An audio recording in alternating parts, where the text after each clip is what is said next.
મીના અને મંજુની પેઢીની મૂડી આપેલી છે આપણને 4 લાખ અને અપેક્ષિત વળતરનો દર આપેલો છે 10%. છેલ્લા 3 વર્ષના નફા પરથી એક 20 છે, એક 10 છે અને 1 લાખ છે.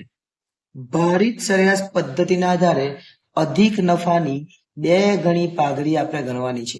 નફામાં વધારો થાય ત્યારે પણ ભારિત વપરાય અને નફામાં સતત ઘટાડો થાય ત્યારે પણ ભારિત આપણે વાપરવી પડે. અહીંયા એક 20 છે એટલે આપણે પહેલા લખી દઈએ નફો અથવા વર્ષ.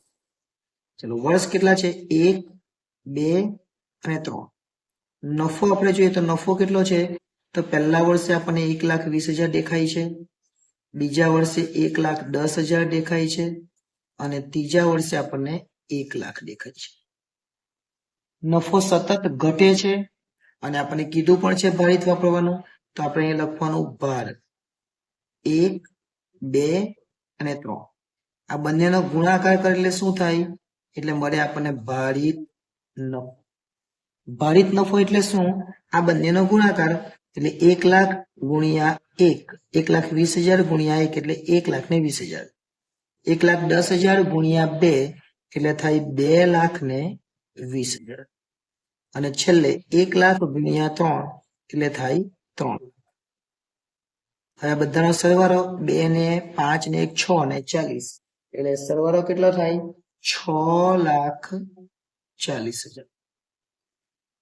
આ શું કહેવાય? ભારિત નફો કહેવાય. પણ આપણને તો જોઈએ ભારિત સરેરાશ નફો, એટલે આપણે લખીશું અહીંયા ભારિત સરેરાશ નફો બરાબર કુલ ભારિત નફો અને એના છેદમાં કુલ ભાર. તો કુલ ભારિત નફો છે આપણી પાસે 6,40,000 અને કુલ ભારમાં કેટલા લખવાના? તે પણ છે જ 3 ને 2 5 ને 1 6. આ કુલ ભાર કેટલો છે? 6. તો છેદમાં 6 લખી દેવાના. એટલે 6,40,000 ભાગ્યા આપણે 6 કરીએ તો આપણને શું મળી જાય? તો 1,06,666.67 આવે, પરંતુ આપણે 67 લઈ લઈશું. ઓકે, એટલે આ શું મળ્યું આપણને? ભારિત સરેરાશ નફો. પણ આપણે તો શું શોધવાનું છે? અધિક નફાને. તો અધિક માટે આપણને શું જોઈએ? અપેક્ષિત નફો. તો આપણે બીજું એક સૂત્ર લખવાનું, અપેક્ષિત નફો બરાબર રોકાયેલી મૂડી ગુણ્યા અપેક્ષિત વળતરનો દર. રોકાયેલી મૂડી કેટલી છે? તો રોકાયેલી મૂડી 4 લાખ છે, આપેલી જ છે અને અપેક્ષિત વળતરનો દર પણ 10% આપેલો છે. એટલે 4 લાખના 10% કરીએ આપણે તો 40,000 એ આપણને અપેક્ષિત નફો મળે. અને આપણે આગળ વાત કરેલી એ પ્રમાણે આમાંથી આપણે આ બાદ કરી નાખીએ અને જેટલો વધારો થાય એને અધિક નફો કહેવાય.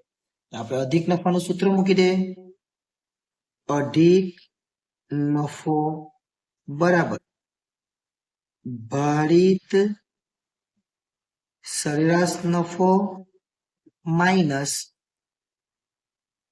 અપેક્ષિત નફો.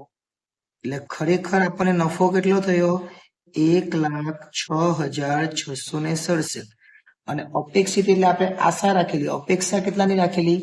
40,000ની. તો એમાંથી આપણે 40,000 ને બાદ કરી દેવાના અને જે વધારો થયો એને અધિક નફો કહેવાય. કેમ કે વધારો એટલે જ અધિક, અધિક એટલે કે વધારે. તો કેટલો વધારો થયો? તો 66,667 જેટલો વધારો થયો, જેને કહેવાય અધિક નફો. આપણને અધિક નફાની કેટલી ગણી છે?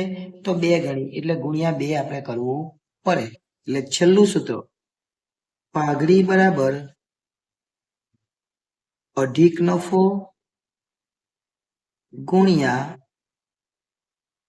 ખરીદીના વર્ષ. અધિક નફો કેટલો? 66,667 અને ખરીદીના વર્ષ 2 આપણને આપેલા છે. આનો સરવાળો કરી દઈ અને ગુણાકાર કરી દઈ, સરવાળો નહીં કરતા પણ ગુણાકાર કરી દઈ એટલે આપણને જવાબ મળી જાય 1,33,334 અને આ આપણો છેલ્લો જવાબ ગણાવી શકાય. એટલે પહેલા આપણે શું કરવાનું?